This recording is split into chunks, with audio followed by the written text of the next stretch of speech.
အခုချိန်ကတော့ကျမရဲ့ skin care လုပ်တဲ့အချိန်ကိုရောက်လာပါပြီ။ဒါကတော့ clinic ရဲ့ cleansing band ပါ။နှစ်တည်းဘလောက်ပဲကြာသူ့လောက်ကောင်းတဲ့ cleansing band ကိုအခုထိရှာမတွေ့သေးပါဘူး။လုံးဝကိုစင်ပြောင်အီးဆက်ပြီးတော့လုံးဝဘာမှမကြမ်းပါဘူး။ပြီးရင်တော့ဒီက Melomeli ရဲ့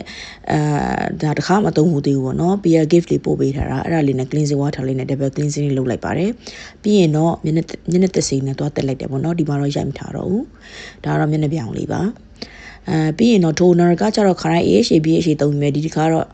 ဒါသုံးနေကြပါပဲ။ဘာလဲ Istria ဟာလေးပေါ့နော်။သူကကျတော့ toner pad လေးပါ။ဒီလိုမျိုးလေး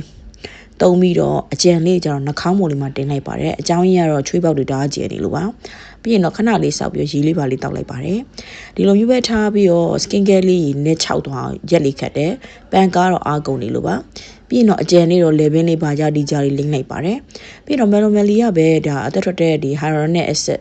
ဒီ serum လေးပေါ့နော်ဒါလေးကိုသုံးပါမယ်အခုတော်တော်မျက်နှာလုံးဝကို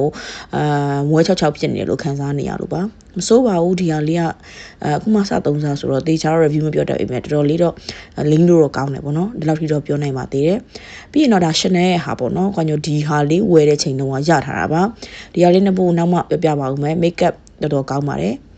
ဒါအစီလေးမြင်ရရပေါ့နော်ဒါပေမဲ့ပေါ်လာတော့မသိဘူးဒါလေးကိုစမ်းပြီးတော့သုံးကြည့်ပါတယ်ဒါလေးကကျတော့full size က6သိန်းကျော်လာမသိဘူးတွေ့လိုက်ပါတယ်နောက်မှခရီးသွားတဲ့ချိန်ကျမှဝယ်ဖြစ်ပါလိမ့်မယ်တော်တော်ကောင်းပါတယ်ပြီးရင်တော့ဒီ eye cream သုံးပါတယ် eye cream ကကျတော့ Hardy Hug ကဟာပဲတော်တော်မှသုံးပြနေရကြပါပြီဒါလေးဒီလိုမျိုးလက်တကြော်လေးနဲ့သုံးလိုက်ပါတယ်ပြီးရင်တော့ skin care အထဲဝင်အောင်လက်လုတ်ပန်ကားလေးနဲ့ပဲလုပ်လိုက်ပါတယ် moisturizer တော့ပပလေးပဲလိမ့်ထားပါတယ်နာတာဟာလေးပါဘာလို့လဲဆိုတော့အရှိရဟာတွေက step တွေအများများသွားလို့ပေါ့နော်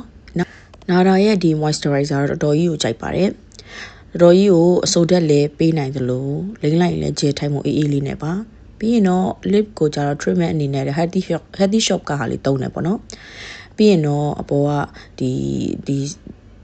water mist လေးဖြန့်လိုက်တယ်ပြီးရင်တော့ skin care လေး6ဝင်အောင်လုပ်လိုက်တယ်ပြီးရင်တော့ hand cream foot cream သုံးပါမယ်ဒါကလုံးဝမဖြစ်မနေသုံးတာပါကျမရဲ့ဒါလက်သက်အစလေးကြွားရင်းနဲ့နောက်ဆုံးမိတ်တက်တာ